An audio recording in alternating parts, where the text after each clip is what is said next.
morning world. Welcome back to the vlog. It is Vlogmas day 3, and I'm happy to report to you that when I woke up today around 7:40-ish and snoozed for a little bit until around 7:44, 7:45, I was able to not doom scroll as much. And when I say as much, I only doom scrolled for maybe 5 minutes today compared to the usual 20, 30-ish that I do. And I talked yesterday about how doom scrolling really tends to give me a slow start to my day, because for me, when I'm initially in the action of doom scrolling, I feel like it's worth my time. Like, oh, I didn't get to do this last night, let me do more of it today so that way I can make up for the time that I lost. Of course, that's not how it works, but that's very much the mindset when I first wake up, and that's something that I'm wanting to change this Vlogmas. One of the things that I saw when I was doom scrolling today, for the 5 minutes that I doom scrolled for, mini wins, gotta count the wins here and there, was this one video on TikTok. And the guy said something along the lines of, picture your younger self in the crowd, because he was doing a bodybuilding routine. And it really lined up with one of the quotes that I've told myself a lot in the past, and a big reason as to why I chose the profession that I currently do now, which is mental health counseling. And that quote is, be who you needed when you were younger.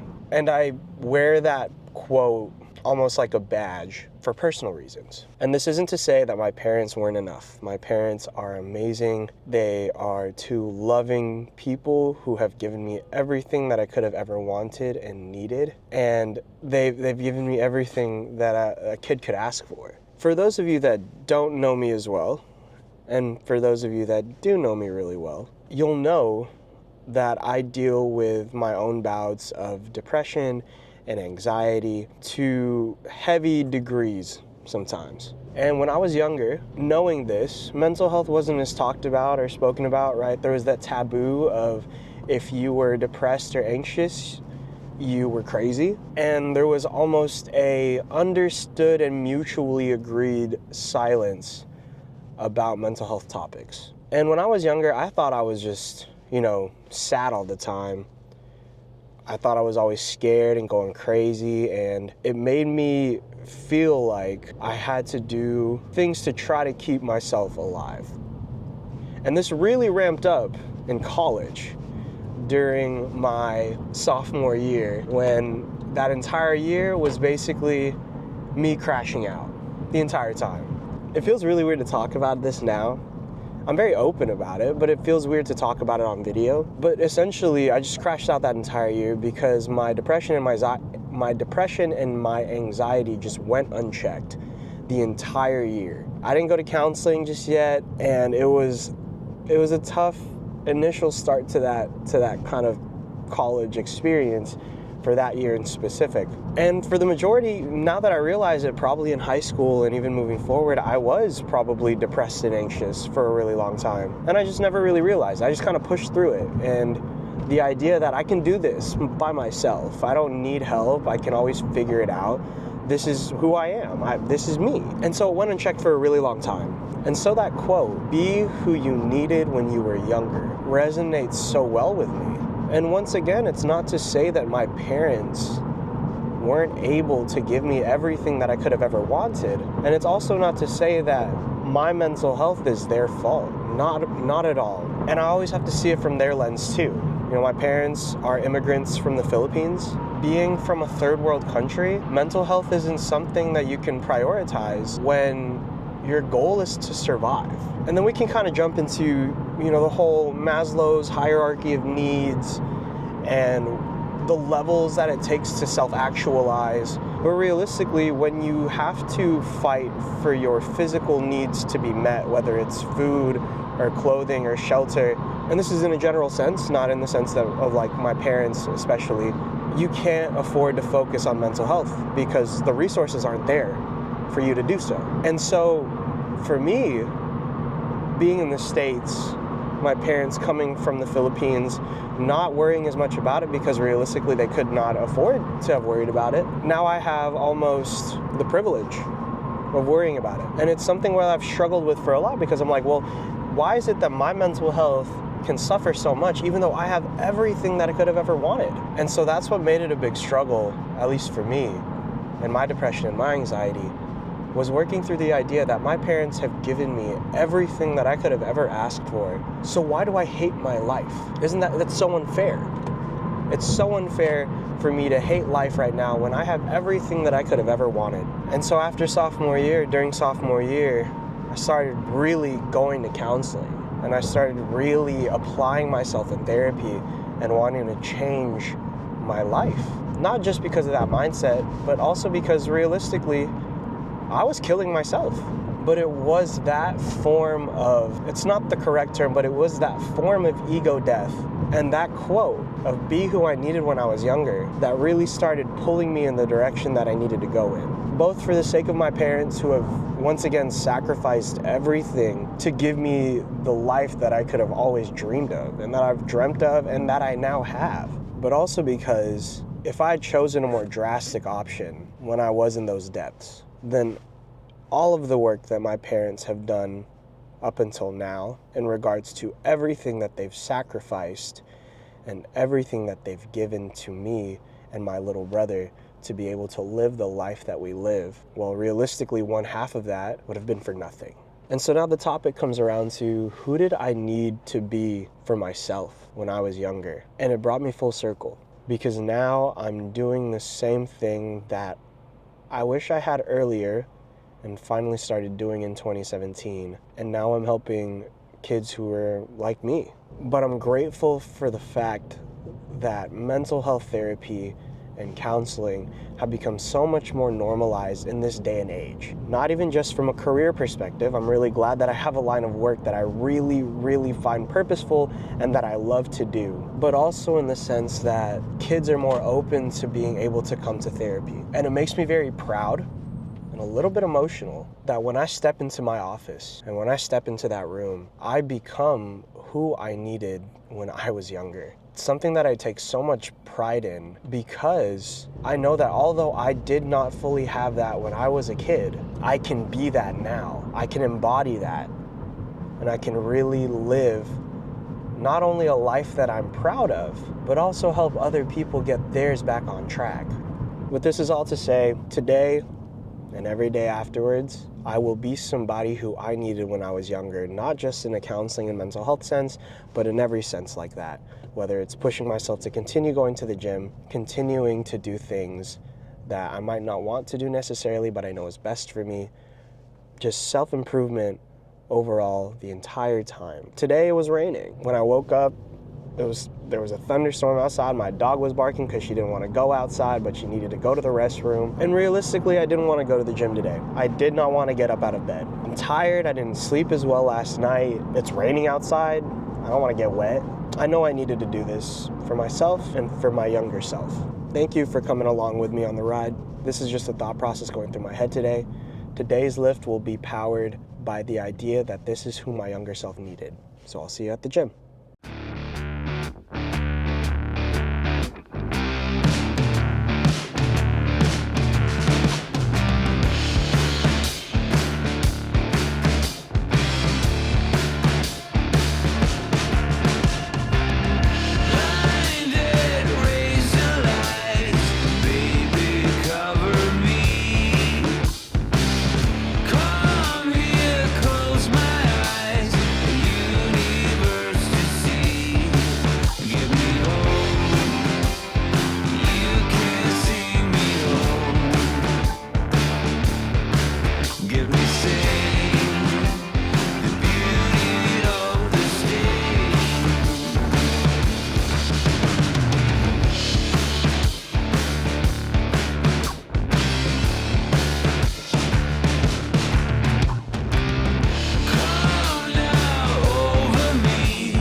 Y'all, what a tough day, or a tough lift day. You know, I've had a lot of tough lift days as a whole, And for every strong lift day I have, you know, there's bound to be bad ones. And today was just really inefficient. I think I focused a little bit too much on trying to find like creative shots during my lift, and I didn't focus enough on the lift itself. And midway through my workout, I just had this bout of anxiety where I was like, oh shoot, like, is everybody looking at me? Are people caring what I do? And the whole reason why I hated recording in the gym in the first place was the idea that people are looking. And it's difficult because of that anxiety, I wanted to stop. I just wanted to completely stop recording and just not worry about it. And my brain kept telling me like, hey, you can figure it out later. You can find different clips later. And that's where anxiety tends to get you sometimes, is that you focus a lot on what is happening. And although you're in the present, you're like, oh shoot, you're also thinking of so many other thought processes that aren't yours. And it makes it really difficult to be able to do your thing when you're so stuck in everybody else's thought process. And you don't even know what they're thinking. They could have just looked at me and they were like, oh, he's recording, he's doing his thing. Or like, hey, like he's enjoying what he does, and this is what this gym is about and this is what it's for. It was just a tough ask, a tough lift and all, just because of that aspect where I just did not want to. And it's something that I know I need to push through. It's something that I know that I need to fully work through as a whole. But that was tough. So in all, today was not a great lift. It did the job, but it wasn't a great lift. And we keep it moving. But what I am doing is, if we're gonna take something from this lift in particular, what we're gonna take is the fact that we learned more creative ways to be able to apply to the vlog. So we learned a little bit more about our own creativity, about the things that we do, and what we like and what we enjoy and what we don't like and what we don't enjoy. If anything, I'll take that. Damn, at least we tried. We talked a little bit earlier about being someone I needed when I was younger, because someone who I needed when I was younger is someone that would work through the anxiety with me, someone that would help me realize that people probably maybe have had an opinion but realistically won't care, and someone to tell me that I was too into my own head, because I was. Because not only was I just spending so much time trying to find creative shots, I also realized that midway through I had messed up the color space in regards to I recorded in the wrong color space for most of today's recordings, which is essentially going to give me or make me take a little bit more time on the color grading aspect when I start to edit. And normally I do start editing as soon as I leave the gym and get home. I start editing, I eat, and I just try to get ready for counseling. And so it was a bit disheartening to know that I had goofed on that. And tomorrow it just means that I'll have to make more preparations and ensure that all the settings are correct instead of just assuming. It's going to make me understand that, hey, this is something that you have to make sure of and be more prepared for, just in case. And it is also something in which I have to talk myself through it. And realistically, I did. I was getting my lifts in. I kept telling myself it's okay, just work through it. People are looking, but people are doing this too. You're not the only one. Whenever I started to get anxious about setting my camera up or putting it somewhere, I just looked around for somebody else that had a tripod or somebody else that had a camera on them. And I was like, okay, I'm okay because they're okay. They're doing it too. So I'm still coming down a little bit from that anxiety or that anxious feeling. I feel a lot more mentally drained than I do physically. And maybe it's because of the lack of food. No nourishment or anything like that to help feed the brain. But it's disappointing, but I have to give myself grace to know that there will be bad lift days like this. There will be days where I'm more into my own head than anything else. There will be days in which it's difficult for me to really get a groove or hit my flow state, and that's okay. We're gonna reframe, and we're gonna cheers the bad lift day. Here's to that bad lift, because I had it today, I won't have one tomorrow. And if I do have one tomorrow, well, it's one less bad lift day in my schedule, and we'll get it even harder then. So today I'm gonna go home, I'm gonna eat, I'm going to make sure that I get everything that I need to get done before counseling. And one thing that I'm really excited about is that I get to see my girlfriend tonight. And whenever I feel anxious on days like this, or whenever I find that my regular routine isn't enough for me to kind of find my flow state, well, at least I know that when I get back and I see her, it'll feel a bit better. And by bit, I mean a lot better. So, cheesy, but I'm excited. Let's have a good rest of our day. All right, friends, it is now time for, once again, will Jetty hit the curb? Here we go.